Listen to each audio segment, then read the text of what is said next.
All right, let's talk about one of our most beloved and, let's be honest, most mysterious pets, the domestic cat. We're going to unravel their entire story today.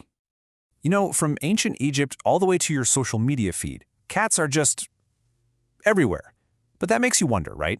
How on earth did this solitary, independent little predator end up purring on our couches? Well, the answer is way more complex, and frankly, a lot cooler than you'd probably guess. So to really understand our fluffy house cats, we have to meet their ancestor, the African wildcat. And we've got to rewind the clock a lot, about 9,500 years, right back to the dawn of a massive human invention, farming. See, as the first farmers in the Fertile Crescent started to settle down, they also started storing huge amounts of grain. And in doing so, they basically rolled out the red carpet for rodents. These giant grain stores were like an all-you-can-eat buffet for mice and rats. This created a huge problem for people, but a massive opportunity for a predator living nearby. And this right here is the key to the whole thing.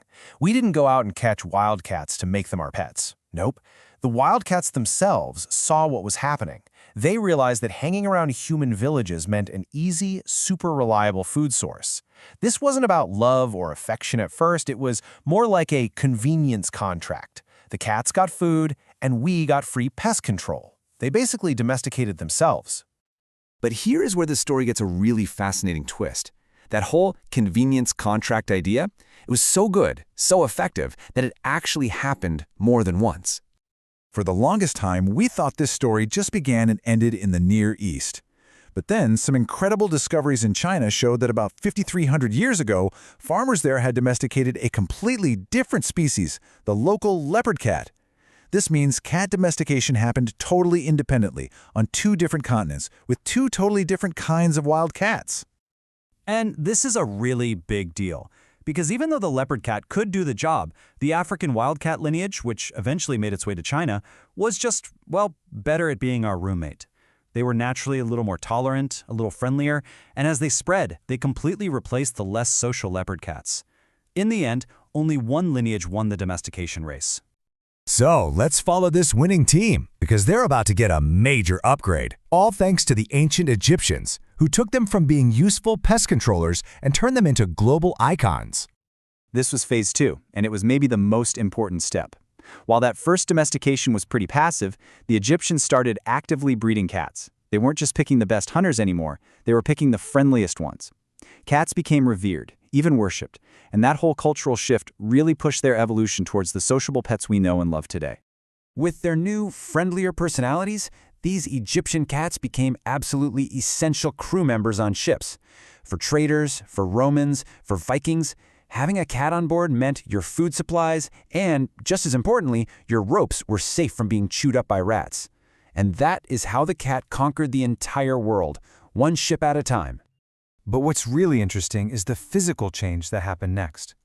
Normally, when you domesticate an animal, it gets smaller than its wild ancestor. But when archaeologists looked at cat skeletons from the Viking Age all the way to today, they found the exact opposite happened. That's right. The average house cat today is about 16% larger than its ancestors from the Viking era. So what gives? Well, think about it. Cats went from being working animals that had to find their own food to being pampered pets who get regular meals served to them. The living conditions got way better, and all that good food and care allowed them to grow bigger.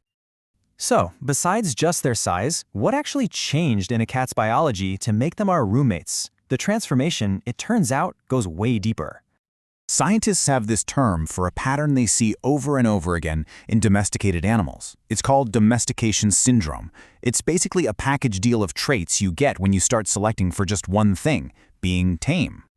And cats are the perfect example. Compared to their wild ancestors, a domestic cat's brain is about 25% smaller.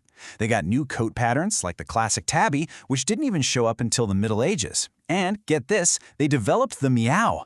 This is something called acoustic domestication. Adult wildcats almost never meow at each other. Our pets evolved that sound specifically to get our attention, and its pitch often mimics a human baby's cry to trigger our nurturing instincts. Wild, right? So this brings up a huge difference between our two favorite pets, dogs and cats. I mean, why can dogs look so incredibly different from each other, while cats, well, they pretty much just look like cats? It really boils down to one simple thing: their jobs.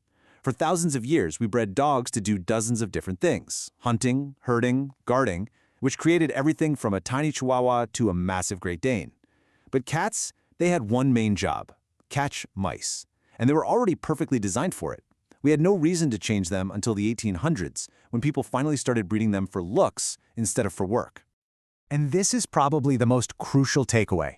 Even after 9,500 years with us, that fundamental essence of the cat, that perfect, solitary predator, is almost completely unchanged.